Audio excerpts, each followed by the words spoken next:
All right, good morning, welcome back. Just going to do a quick follow-up on this Cobra 148 FGTL DX. Andrew, this is your radio. Andrew is a repeat customer. He was just up here. He brought a couple radios up.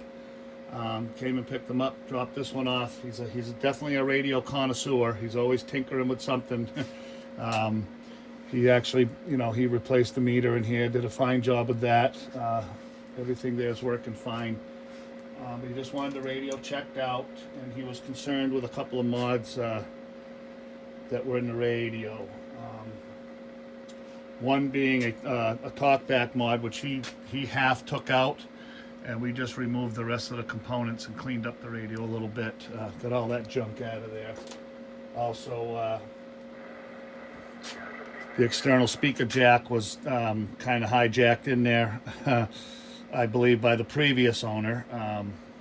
So he wanted that straightened out. So what wherever he got it, eBay or whoever had it prior to him, didn't have the abilities to put a new speaker jack in it. So they just took the internal speaker wires, hooked them up to another set of speaker wires, and just ran it out the back and put a jack on it, which I'm sure it worked. It did work, but we took all that out, cleaned it up. And one other mod that it has that we decided that we were going to keep was variable power. The only problem with the variable power was it was dead key in about 13 on high, which was causing a lot of flat topping, which is pretty stressful on the transistors, on your finals, and causes a lot of harmonics, and it just causes a mess. So anyway, we toned that down. We've got it down to a 2-watt dead key on low, 8-watt dead key on high. Okay, so I'll show you what that's doing real quick. And we're getting about 25 watts of PEP out of it, which is pretty good. Okay, it's just a matter of fact, it's just a shade over 25. So there's your low dead key. Turn the mic gain up. That old audio 1 2 breaker audio check 1 2 1 2 1 2 audio. So safely to say between 10 and 15 on the low. We'll crank that up to the 8, which actually is just a shade over 8, probably a little closer to 9. Okay, about 8.5. She's right there, about 8.5. Okay, mic gain back up all the way. That old 1 2. That old 1 2. Okay, so about 25, 26 watts, which is really good. All right, we'll it's only it's an older radio, so it doesn't have MOSFETs in it, and it's 2166 driving 2312s, original Toshibas, and that's about what you're going to get out of those, nice and clean. We'll just check frequency real quick. Okay, she's a little drifty. Okay, up there around 7.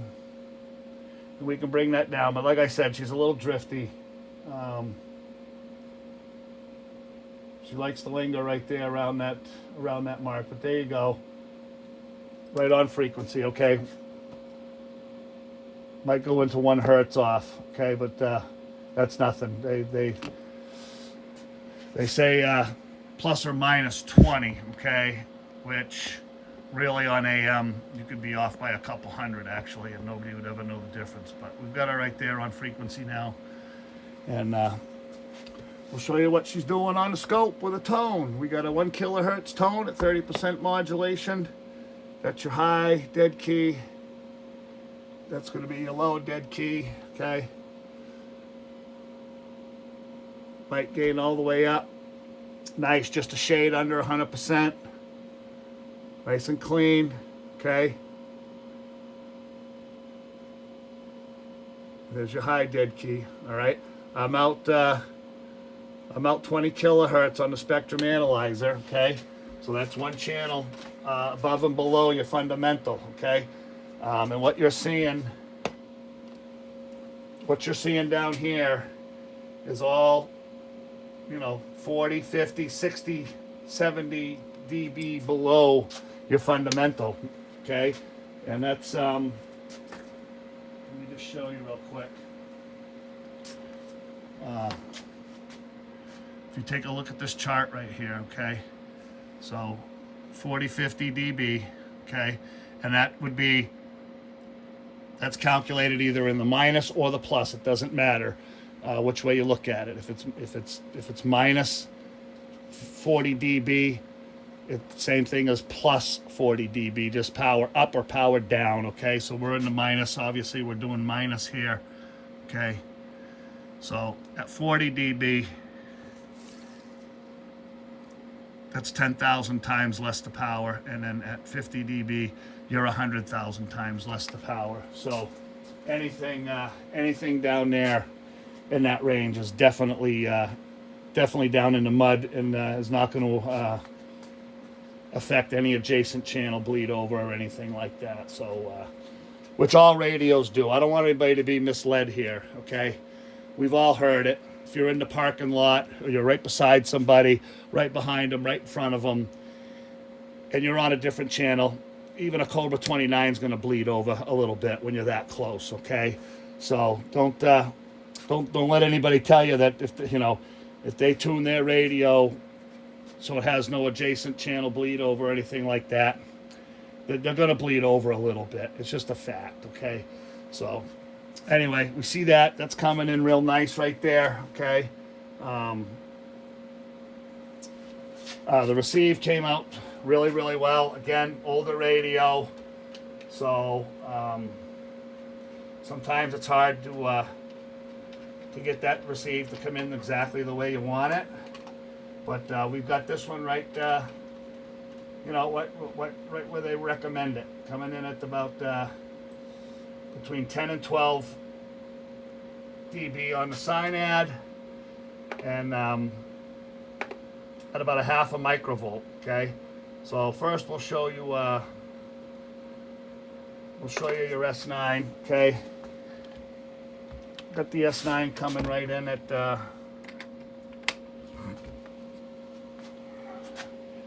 50 microvolts. Okay, there's your S9. All right, and we'll go down to half a microvolt at 30% modulation.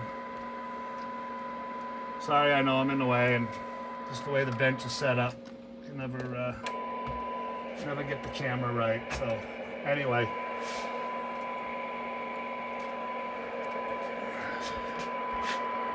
here's your tone. Okay. Half a microvolt coming in between 10 and 12 without a problem, okay? And that's what they consider intelligible audio, which was what you're actually going to hear over the noise, okay? And to bump that up, I know a lot of people, okay, so a lot of people do this, okay? This is what, and it's fine, it's showing how sensitive the receive is. But when you tune the receive, this is where you tune the receive, okay?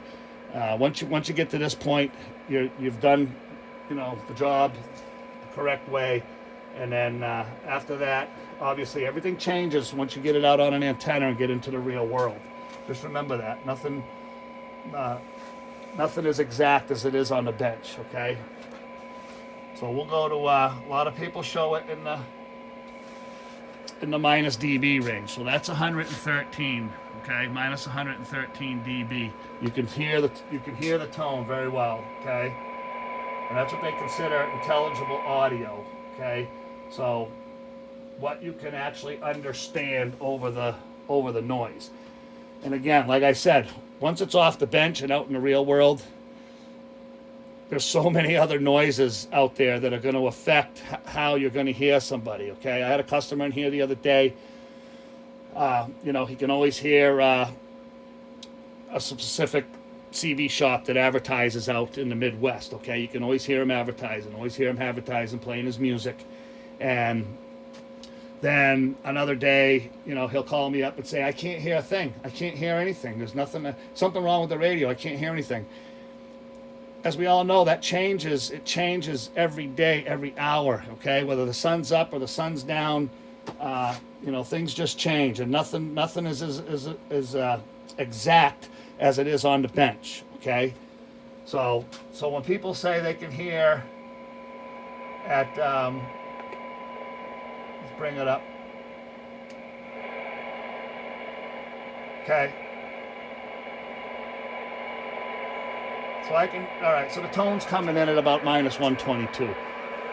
In the real world, if that was somebody talking with all the noises that are out there, atmospheric and industry and everything else, you probably would never hear that person, okay? So don't be fooled by that, okay? The standard is half a microvolt at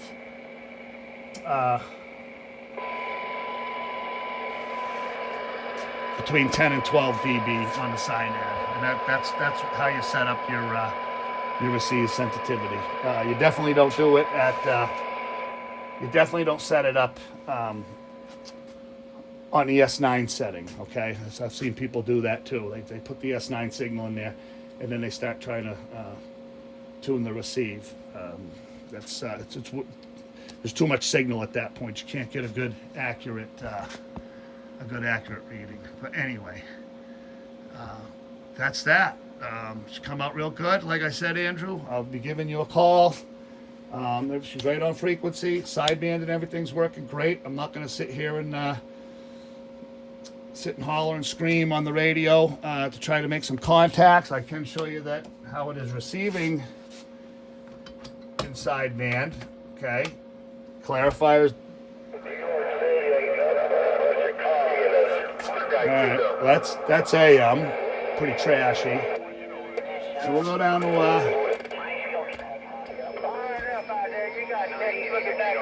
okay, that's lower Sideband.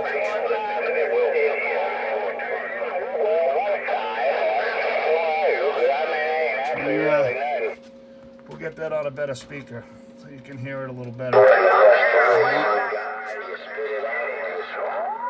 Okay. That's lower Sideband.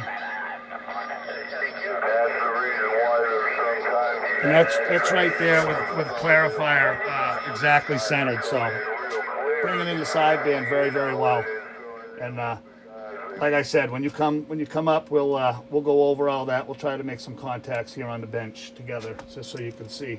I know you said you weren't into the Sideband too much, but we went in and tuned that up anyway, just because that's all part of the alignment procedure anyway. So there you have it. She's all set, ready to rock and roll. We're gonna move on to some bigger and better, not bigger and better, but anyway, I've got several installs coming up. We're going to be doing an RCI 39 VHP, which we've done in the past. We're also going to be doing a 69 VHP.